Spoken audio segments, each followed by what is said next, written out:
10 years the junior of Curtis Strong. The big factor this week, though, the 138.5 pounds that De La Hoya weighs. This fight was originally contracted for 134. As you see, De La Hoya, younger, heavier, taller, and rangier. And despite the name, stronger. And stronger. The rules today are going to be fought under the California rules. As we're in San Diego, they will use a 10-point must system. The 3 knockdown rule is not in effect.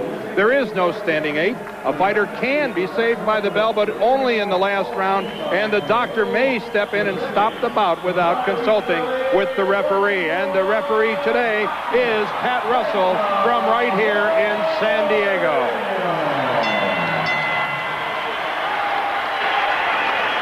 And Pat Russell is ready to give both fighters their final instructions, and we'll get this thing underway. Okay, both have instructions backstage. Got any questions for me? 6 rounds, touching gloves, good fight, let's go. One thing to watch for, Dan. Oscar De La Hoya, like so many fighters of Mexican ancestry, trademark punch, a tremendous left hook to the ribs. And we have to watch early, Alex. I know that he has said that the cyst that he had removed Tuesday isn't a concern right now, but it's something to watch for. Under those bicycle shorts he's wearing under his trunks on his right thigh. De La Hoya in the white trunks. Curtis Strong goes down as this fight just barely underway. Tries to wave it off. Is only a flash knockdown. But as evidence, the compact power of Oscar De La Hoya. Referee did not put Oscar in a neutral corner. Oscar stayed right within range all the time. It's one of the nice things you say about fighters is they stay in range to punch. He stayed in range even during the knockdown. Another left hook lands onto the jaw. And De La Hoya is a talented fighter. One of the things he said he needs to work on is this adjustment from the amateurs to the pros of being more patient. It's not a question here in the pros of how many punches do you land, but the quality of those blows. And right now, the thing to watch for as we come through the first minute of round 1 is range. Curtis Strong got some instantaneous respect in about the first 10 seconds of the round, and he is staying out of range. A wise decision, I think. Yeah, I think he'd like to be sitting with us right now, but he's going to try to stay away from that power as far as he can. It's up to Oscar De La Hoya to beat him to the spot, to cut off the ring. If Oscar has one hand that is better than the other, would be his left. An awesome jab and a tremendous left hook. Right, he is left-handed in everything he does except fight. He said, I started at age 6 as a southpaw, but I just didn't feel comfortable, and it's the only thing he does right-handed. Which accounts for low blow there. All the way, and a warning from the referee.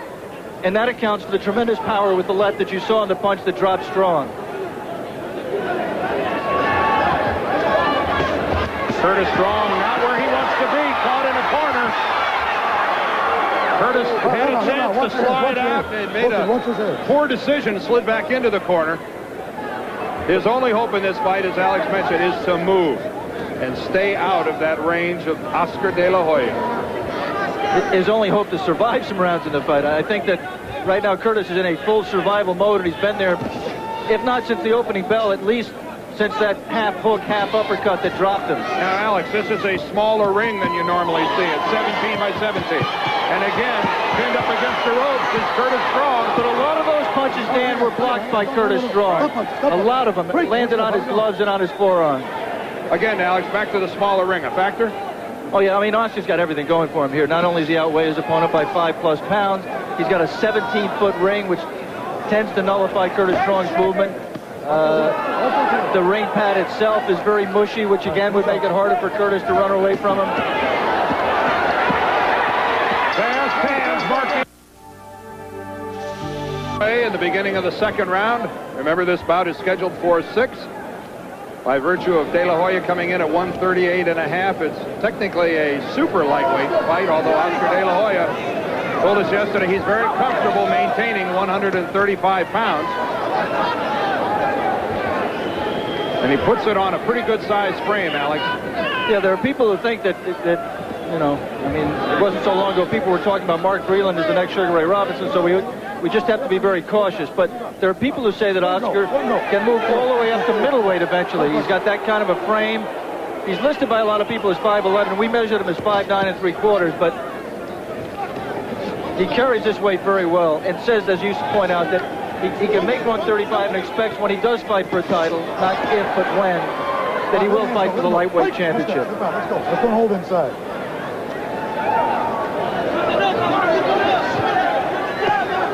Strong working underneath the left hand.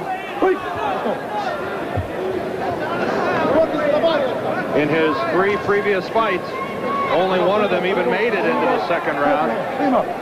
So Oscar De La Hoya is in need of some rounds. And you might think, watching this fight, that maybe, and the crowd thinks, because they're booing right now, that Oscar's... There you see Curtis Strong putting out the gloves, low blow there in the clinch.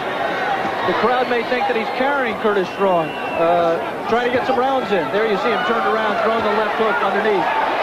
We want to remind our... He's not carrying right now. That at the end of this round, we'll be taking a station break.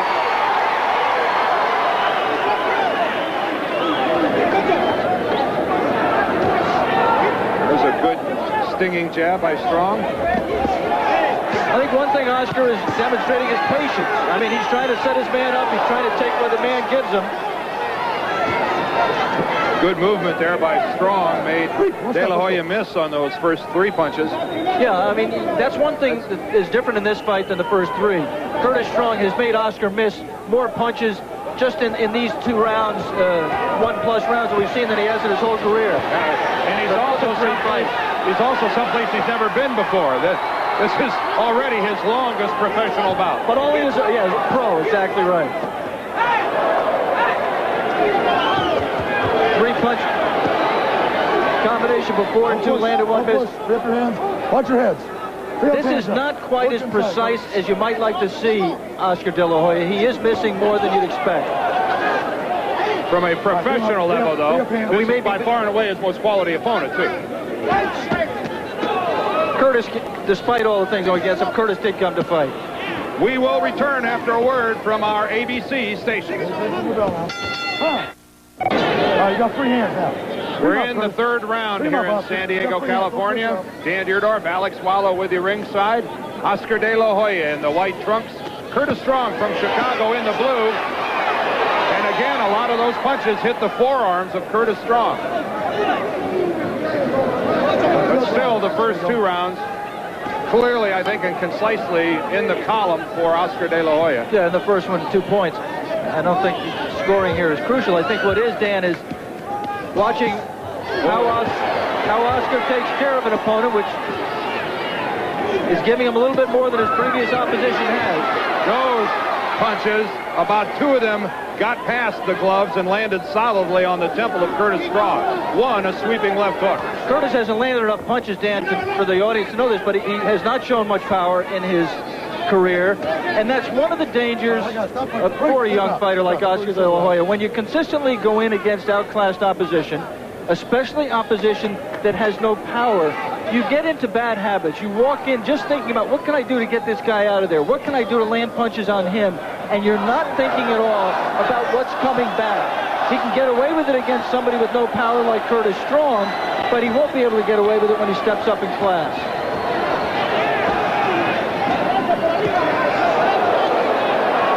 There's Terry Norris, who's sitting here at ringside. Of course, the world champion. His older brother, Orland, fought a heavyweight fight and won earlier in the undercard here in San Diego, and of course San Diego their home. And Terry Norris, a fighter we had on last year, Dan, in an exciting bout, and since that time really has come to be known as perhaps some people consider him or put him at the top of the list of best pound-for-pound fighters in the world. He's come a long, long way. Well, his decisive victory over Sugar Ray Leonard certainly went a long way towards letting people in this country know who Terry Norris is. Under a minute left in the 3rd round here in San Diego. And Oscar De La Hoya being very patient. Yeah, being patient, and you saw giving ground there, trying to collect himself. Oh, a good left hook. He's not afraid to work the body, and it's what a lot of observers think that is one of his strengths. He's not just a head-hunting artist. But Dan, let me just say that I think one of the things that happened in this fight is that he knocked Strong down so quickly. As you see Curtis fight back there and land a left hook. A good punch of the fight there. I think Oscar has headhunted in this fight more than he normally does, just because of the flash knockdown. 3 solid rounds for Oscar De La Hoya. The fighters meet in the middle of the ring for the 4th round. Again, remember, this one's scheduled for only 6. And it has been a good performance by Curtis Strong as well, Alex. He has, I think a lot of people thought that this was just a guy who walks in, takes one shot, and maybe goes down. He's acquitted himself. He did do that. Well, he got back up. He got back up. Boy, why am I your straight man? Why do I... Oh, good series of blows by De La Hoya. Those were heavy punches with both hands, and they got home. Just look at the left. Look at how he digs in with the left of the body, and then we'll come back upstairs with it.